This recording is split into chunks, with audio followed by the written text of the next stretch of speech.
Hello student, আজি মই নৱম মান শ্ৰেণীৰ সোশ্যাল সায়েন্সৰ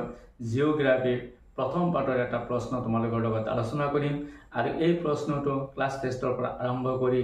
এনুৱেল এক্সাম লৈকে অহাৰ খুবেই সম্ভাৱনা আছে গতিকে তোমালোকে ভিডিওটো স্কিপ নকৰাকৈ প্ৰথমৰ পৰা শেষলৈ চাই যাবা আজিৰ প্ৰশ্নটো হৈছে গ্ৰাফ কি চিত্ৰ আঁকি বিভিন্ন শ্ৰেণীৰ গ্ৰাফবোৰ দেখুওৱা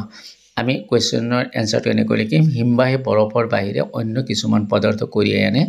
বৰফৰ বাহিৰে কঢ়িয়াই অনা অন্য পদাৰ্থবোৰক গ্ৰাফ বোলে গ্ৰাফ সাধাৰণতে চাৰি প্ৰকাৰৰ হয় পাৰ্শ্ব গ্ৰাফ ভূমি গ্ৰাফ মধ্য গ্ৰাফ আৰু প্ৰান্ত গ্ৰাফ আমি